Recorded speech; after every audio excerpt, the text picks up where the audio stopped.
네, 이렇게 내란 특검팀의 윤석열 전 대통령에 대한 조사가 9시간 30분 만에 끝났고 현재는 조서를 열람하고 있습니다. 네, 내란 특검 진행 상황과 주요 전국 이슈, 김진욱 전 더불어민주당 대변인 그리고 정광재 국민의힘 대변인 두 분과 함께 말씀 이어서 나눠보겠습니다. 어서 오십시오. 네, 어서 오십시오. 자, 오늘 오전 9시에 출석해서 6시 34분까지 특검 조사를 마쳤습니다.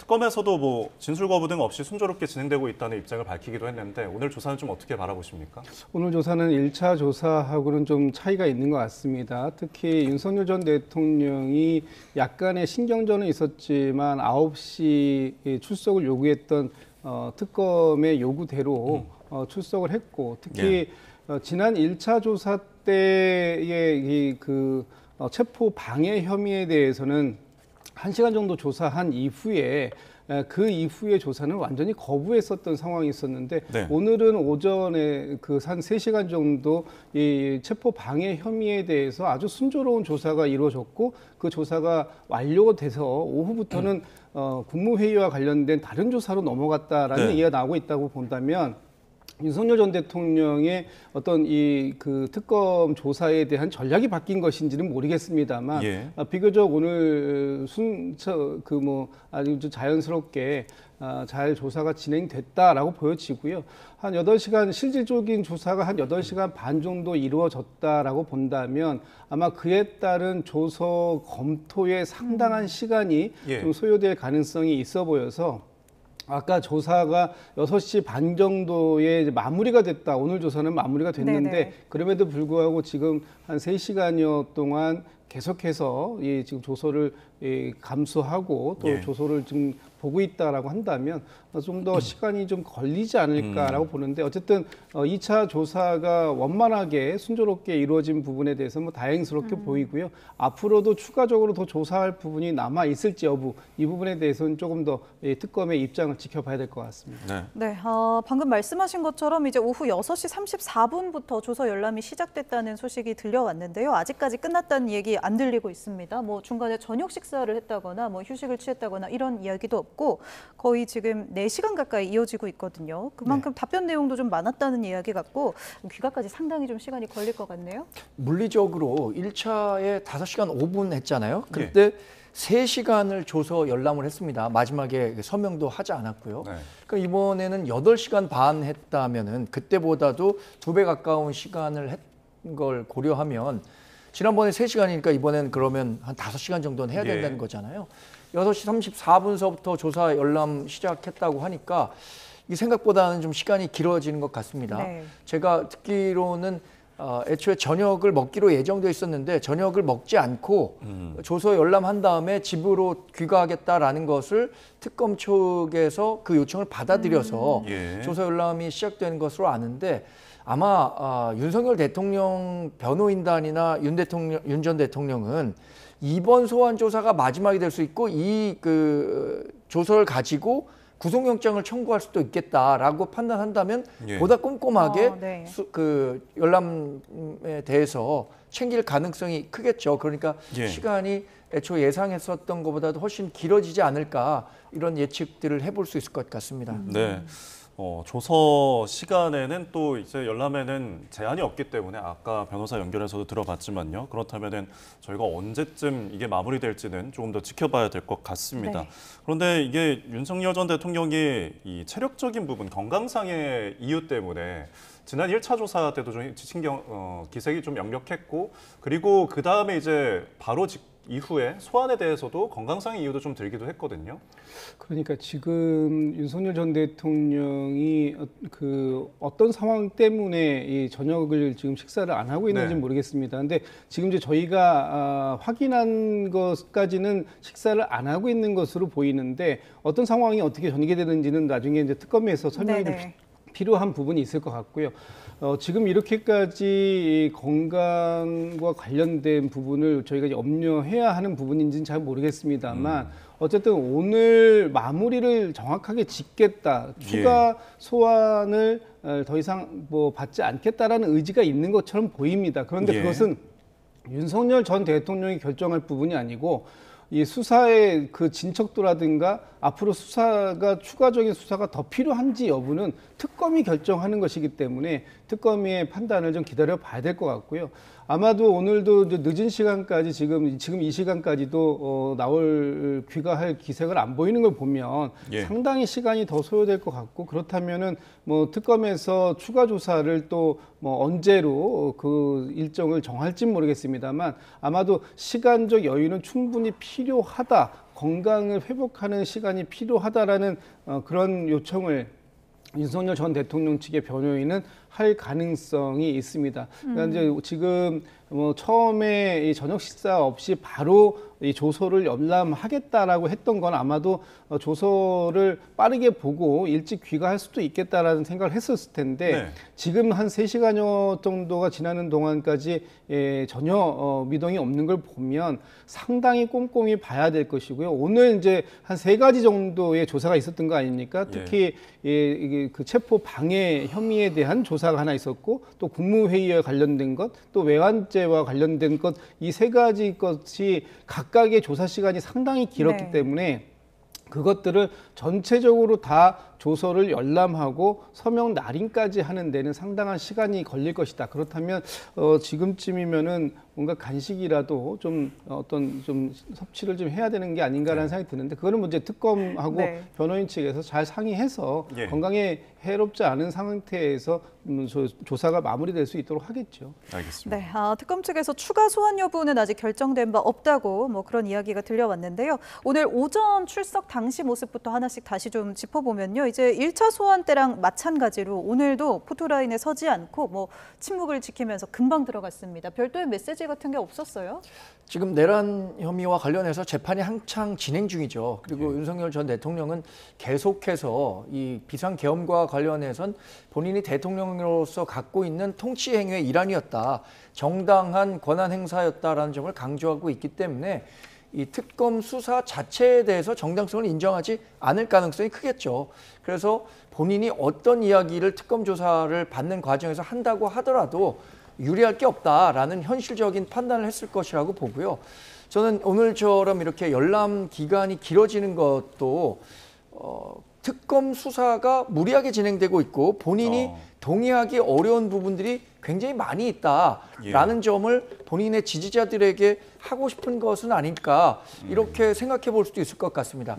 안 그렇다면 뭐 본인이 그 오전과 오후에 걸쳐서 받았던 혐의와 관련해서 진술을 했던 것이고 그걸 정리한 거잖아요.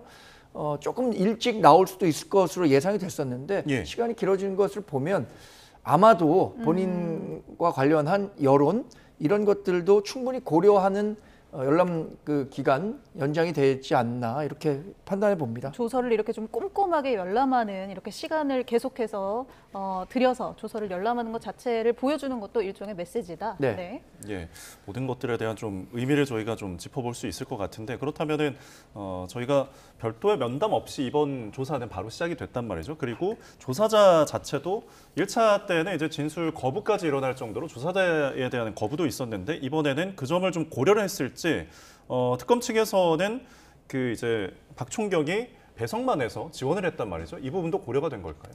충분히 고려를 했을 것 같습니다. 그러니까 뭐 윤석열 전 대통령도 본인의 방어권이라는 차원에서 어떤 특검에 대한 조사에 대한 전략을 세우고 나왔겠지만 특검 역시도 조사를 순조롭게 이루어내기 위한 나름의 또 전략을 세웠을 거라고 보여지고요. 지난 1차 조사 때 정말 완강하게 박창환 총경의 조사에 대해서 거부를 하지 않았습니까?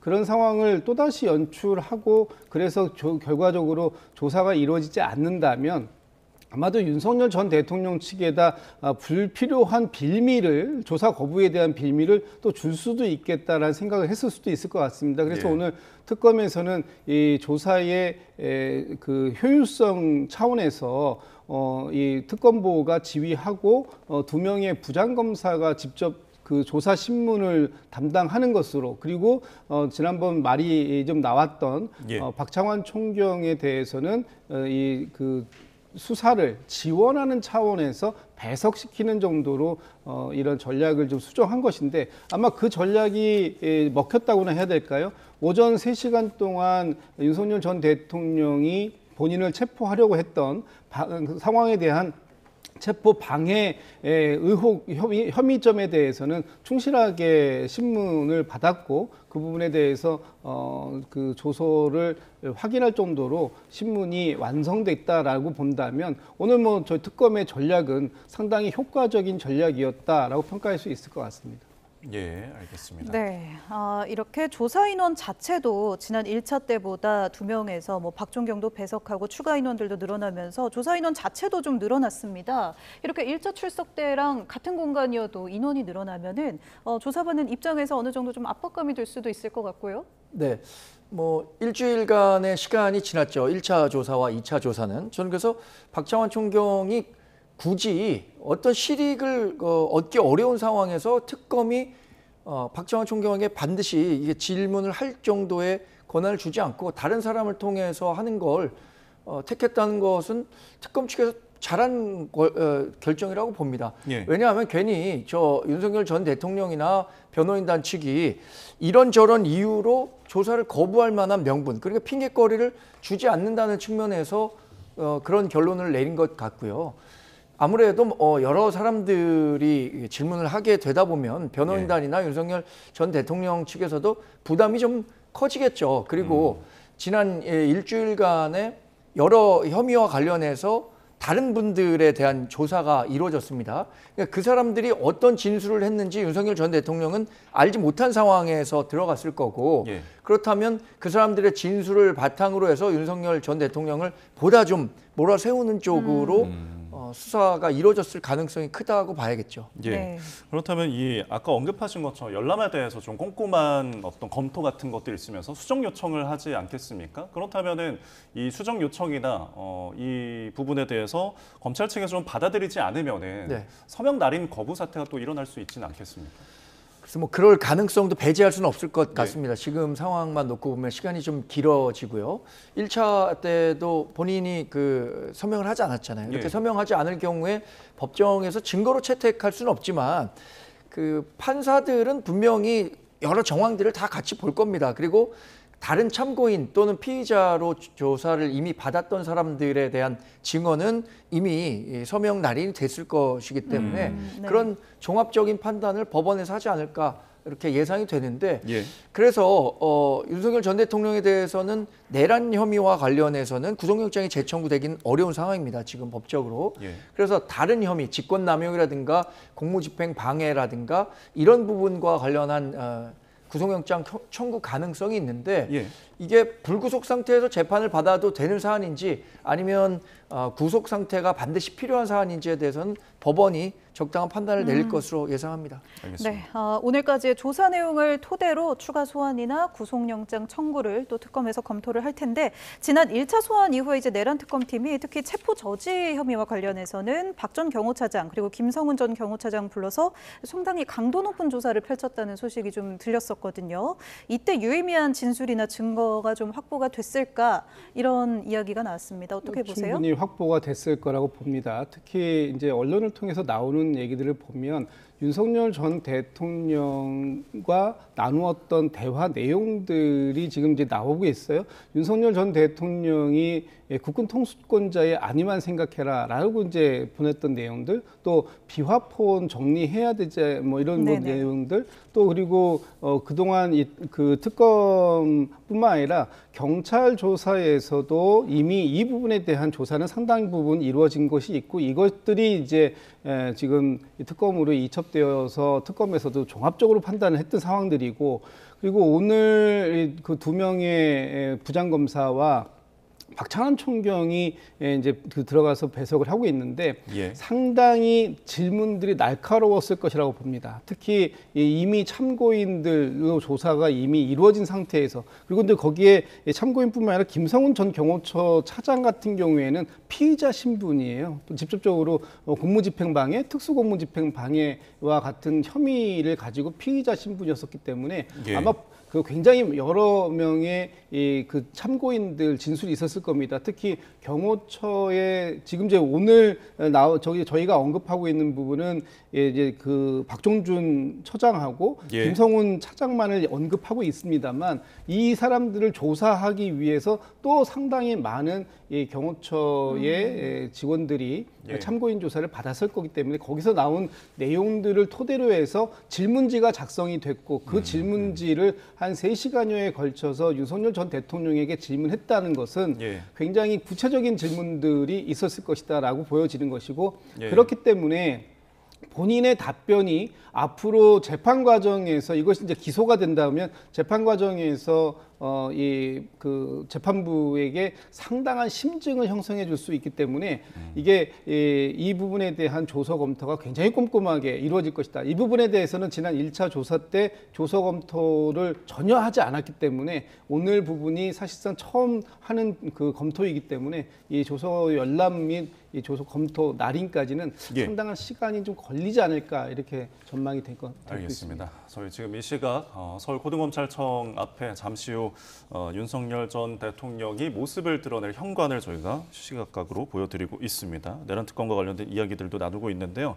체포영장 집행 저지에 관련된 이야기들을 좀 짚어봤는데 국무위원에 대한 조사도 좀 광범위하게 좀 이뤄졌습니다. 참석하지 않은 장관들에 대해서 이번 주 내내 이제 특검팀에서 소환을 하면서 조사를 이어갔거든요. 어떤 것들을 좀 확인하려는 걸까요? 지금 특검에서는 윤석열 전 대통령의 가장 약한 고리로 생각하고 있는 것이 아마 예. 계엄을 위한 국무회의가 정상적으로 이루어졌느냐 이 부분일 겁니다. 이미 헌법재판소에서는 재판 과정에서 다양한 증인들이 나와서 특히 한덕수 전 국무총리 같은 경우엔 정상적인 국무회의라고 보기 어려웠다라고 네. 결정적인 증언을 했었잖아요. 그 탄핵 재판과 관련해서 파면이 인용되는 과정에서도 중요한 증언으로 작동했을 가능성이 큰데요.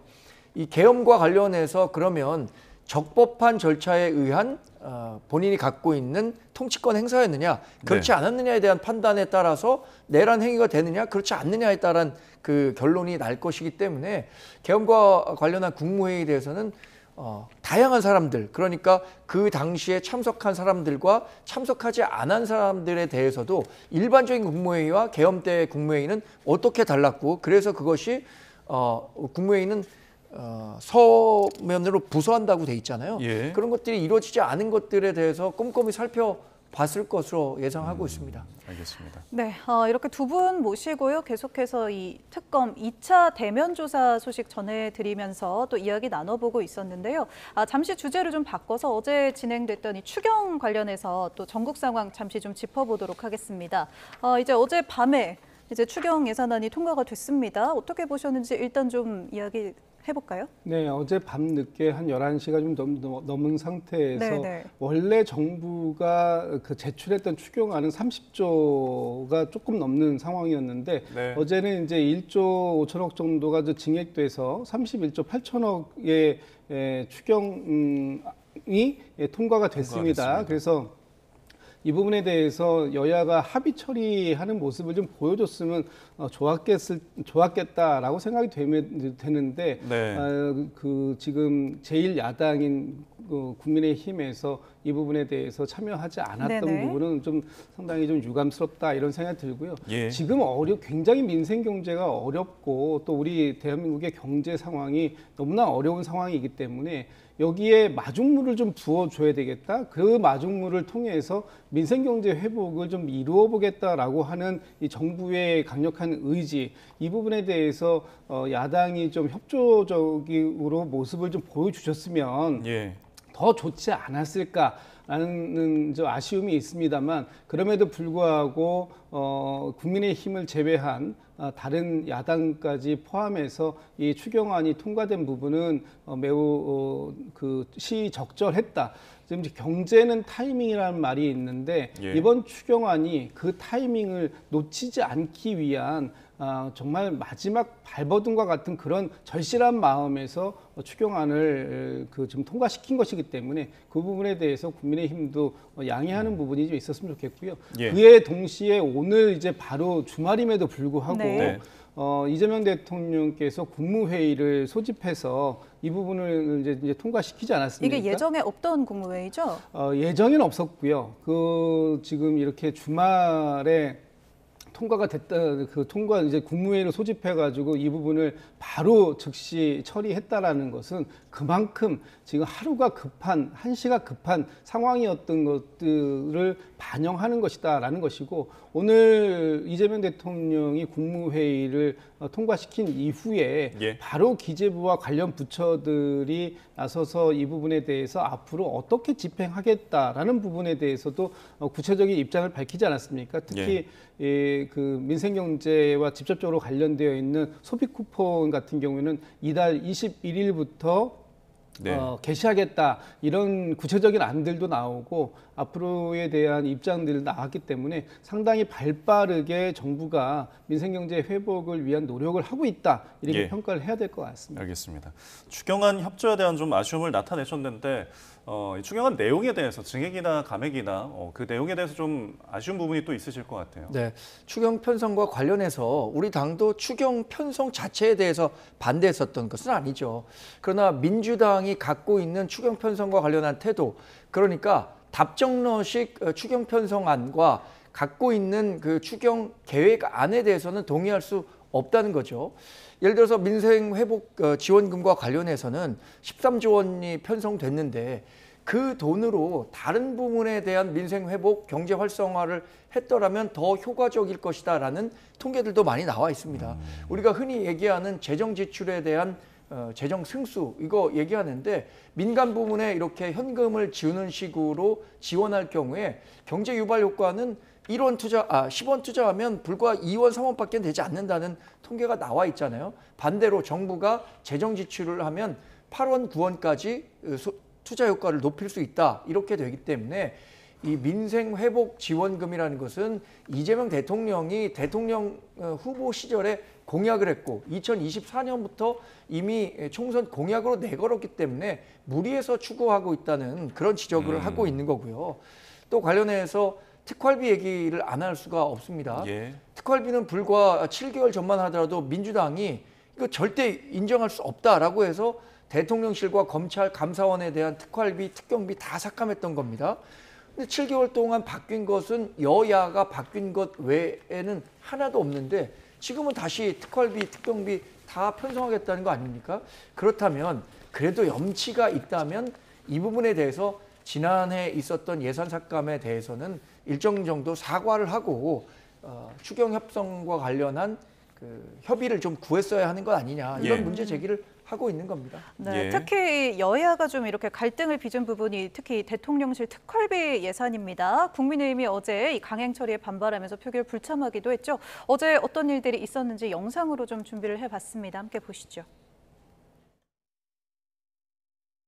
대통령실 특갈비를 삭감했다고 해서 국정이 마비되지도 않고 검찰 특갈비를 삭감했다고 해도 국민이 피해를 입지 않습니다. 특활비 없다고 국정마비 될 일 없으니 아무 걱정 마십시오. 과일값이 부족하다면 제가 제철 과일로 보내드리겠습니다. 샴푸, 초밥, 쇠고기 사실 돈이 없다면 제가 대신 사드리겠습니다. 다수의 힘으로 지금 대통령실 특갈비를 증액하겠다는 거 야당을 우롱하고 국민을 무시하는 처사입니다. 저희들의 입장이 바뀌게 된 거에 대해서 국민들에게 죄송하게 생각합니다. 그래서 막상 이제 운영을 하려고 하다 보니까 여러 가지 어려움이 있는 건 사실입니다. 자, 여야의 특활비와 관련된 이야기들을 좀 듣고 오셨습니다. 그러니까 민주당에서는 대통령실과 검찰 특활비를 이제 삭감을 했다가 이번에 이제 다시 증액이 된 부분은 그때와는 좀 다른 입장이신 거죠? 다른 입장은 아닙니다. 네.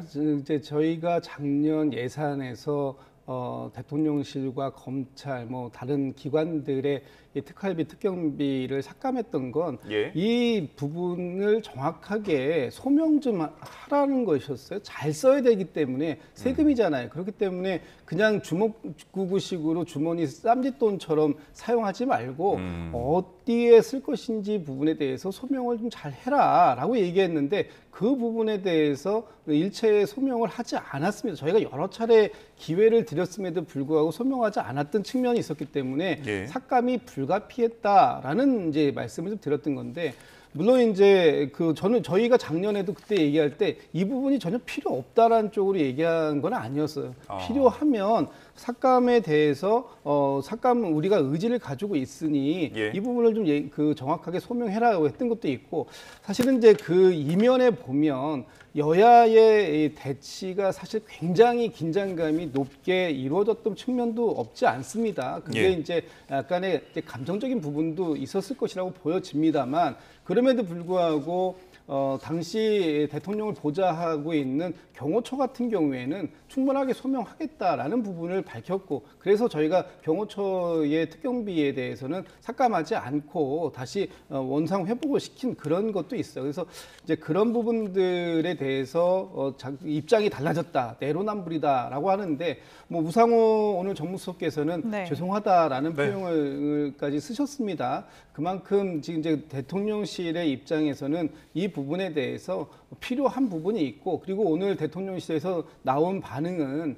잘 쓰겠고 앞으로 이 부분에 대해서 소명도 잘 해나가겠다, 네네. 이렇게 이제 입장을 밝혔기 때문에 그동안 작년에 민주당이 보였던 입장하고 지금 크게 달라진 건 없다. 예. 다만 지금 이제 그 대통령실 그리고 검찰에 대한 특경비에 대해서 일부 회복이 좀 시켜진 거 있는 거 아닙니까? 특히 국민의힘에서도 검찰의 특경비에 대해서 지속적으로 회복시켜야 된다는 말씀을 많이 해왔어요. 그런데 마치 이제 지금 대통령실의 특경비 하나만이 이번 추경의 전체인 것처럼, 사실 이번에 그 특경비가 한 100억 정도가 이제 부활됐는데, 전체 예산 31조 8천억의 100억이 몇 퍼센트나 되겠습니까? 그거 하나 때문에 전체의 이 추경안에 대해서 동의할 수 없다. 그리고 사과해라.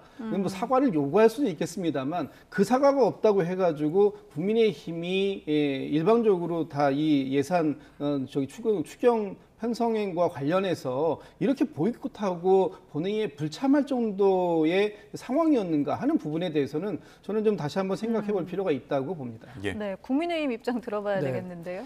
사과의 주체는 우상호 정무수석이 나와서 할 얘기가 아니죠.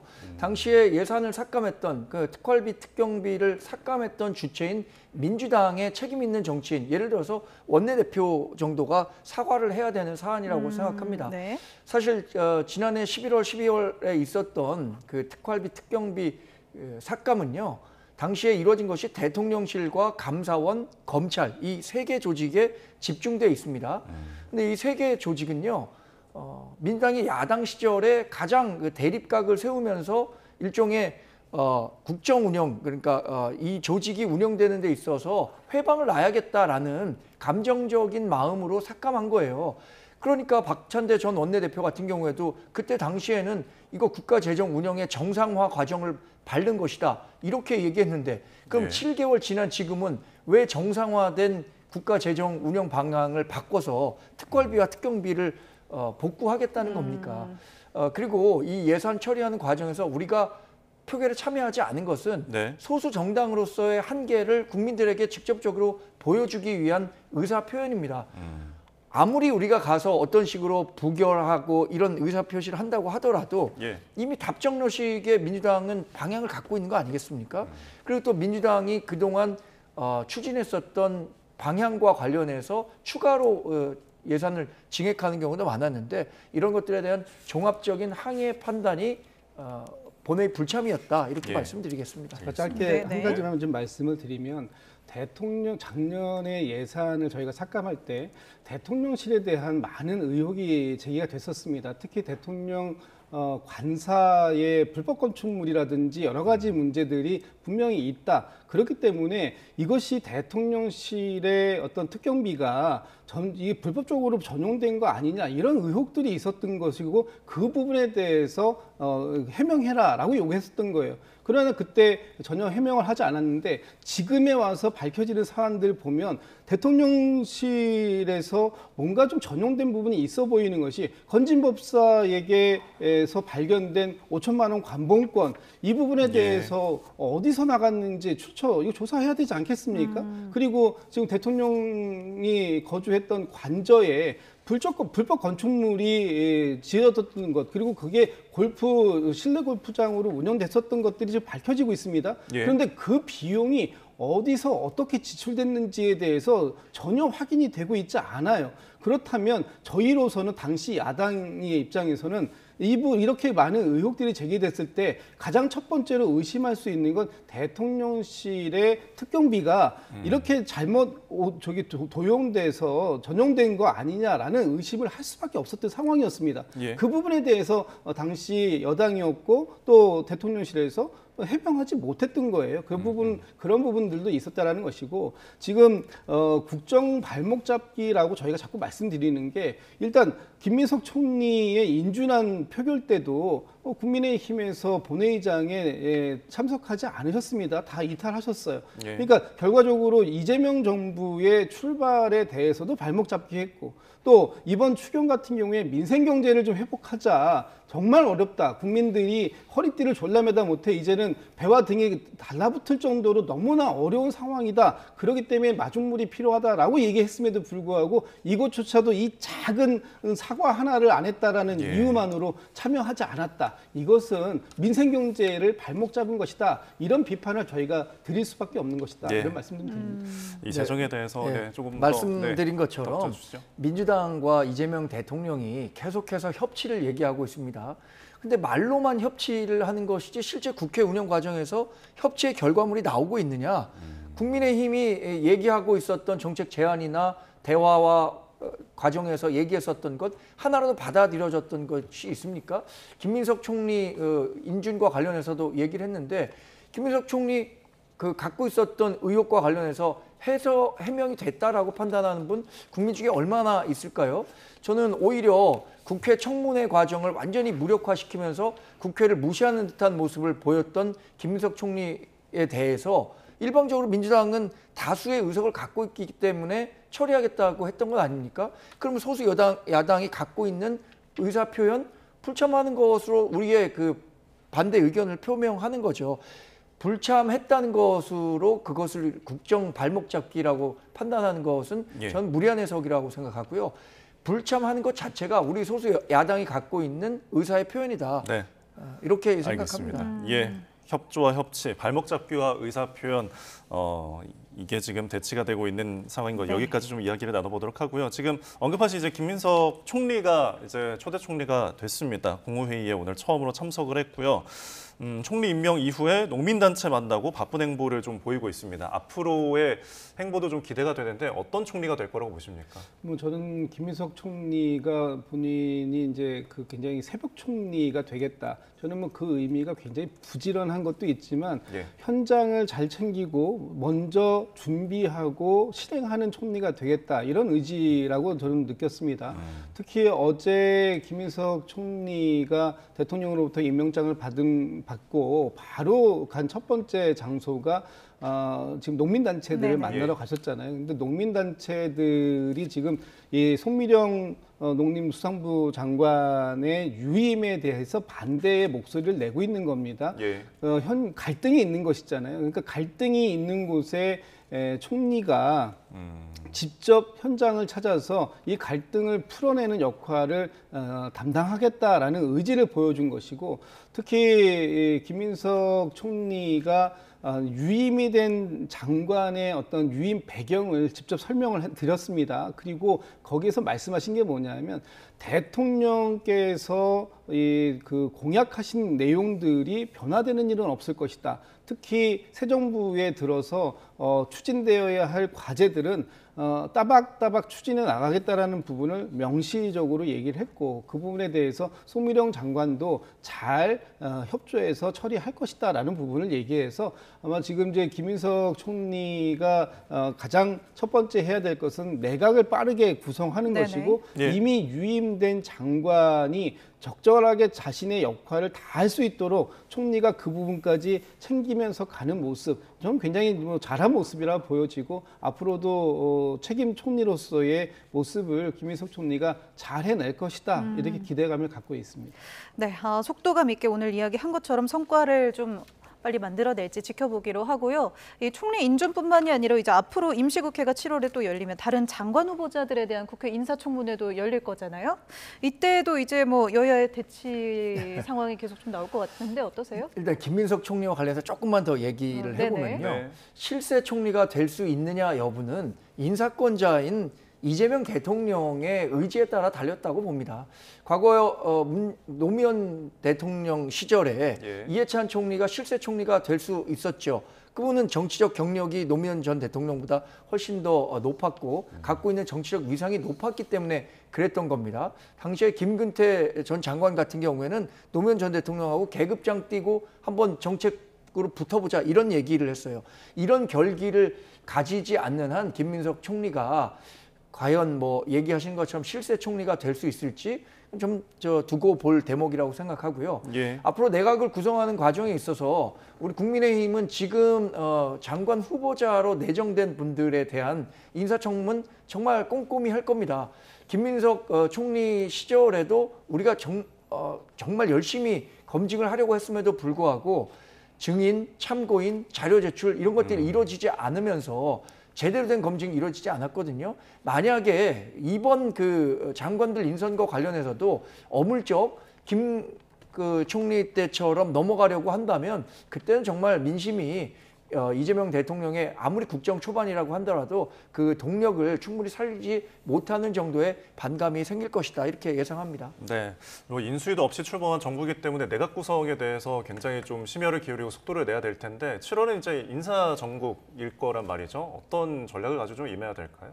이제 그 기본적으로 인사청문회에 임하는 장관 후보자들이 성실히 인사청문회에 임해야 되는 건 맞고요. 예. 또 본인들이 가지고 있는 본인들에게 제기되고 있는 뭐 의혹이 됐든 아니면 이 인사청문 위원들의 질문에 대해서 아마 소상히 잘 설명해낼 수 있을 것이라고 봅니다. 지금 언론을 통해서 일차적으로 검증이 되고 있는 몇몇 장관 후보자들이 계신데 그분들도 나름 소명할 수 있는 준비는 충분히 할 수 있을 것 같고 적절한 답변들은 저는 이루어질 수 있다고 봅니다. 예. 다만 그 과정들 속에서 이 국민의힘이 이번 김민석 총리 인사청문회에서 보였던 것 같은 그런 모습을 또다시 보인다면 국민들께서 그렇게 바람직하게 보지는 않으실 것 같아요.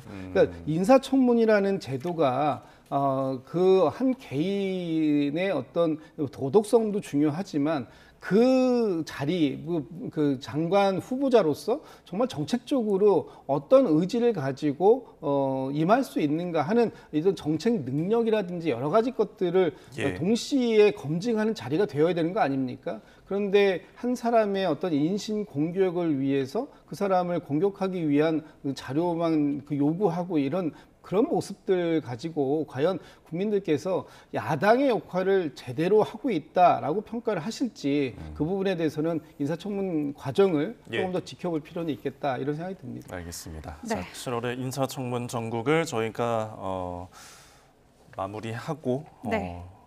저희가 이제 한 가지만 좀 물어볼게요. 이제 국민의힘도 이제 8월에 전당대회하고 당대표 이제 선출하지 않겠습니까? 네. 김문수 전 장관이 계속 거론되고 있는데 이 부분 어떻게 내부에서 바라보시나요? 김문수 전 장관의 출마 여부가 제일 큰 관심이죠. 예. 지난번에 그 대선 후보로서 41.15%를 얻었잖아요. 예. 과거에 대선에서 진 이후에 다시 당대표 선거에 나와서 당대표 역할을 수행한 경우가 꽤 있습니다. 2017년에 홍준표 전 대구시장이 대선 후보였는데 전당대회에 나와서 당대표가 됐고요. 더군다나 이재명 대통령 같은 경우에는 2020년 3월 대선에 패한 다음에 6월 재보궐선거 나왔고 다시 당대표 선거 나오면서 3년간 민주당 이끌면서 자기가 대통령까지 되는 성과를 만들어낸 것 아니겠습니까? 그래서 아마 김 전 장관도 그런 정치적 가능성을 보고 있겠죠. 그동안은 출마와 관련해서 이렇다 할 얘기를 하지 않고 있었는데 최근에 뭐 어떤 모임에 가서 본인이 이재명 대통령을 견제할 수 있는 세력으로 역할을 하겠다라는 말씀하신 걸 보면 그 전당대회 출마와 관련한 생각을 좀 굳히신 게 아닌가 이런 생각을 하게 됩니다. 알겠습니다. 네, 이렇게 두 분과 앞으로 펼쳐질 전국 상황까지 짚어봤습니다. 네, 김진욱 전 더불어민주당 대변인 그리고 정광재 국민의힘 대변인 두 분과 함께 말씀 나눴습니다. 두 분 고맙습니다. 고맙습니다.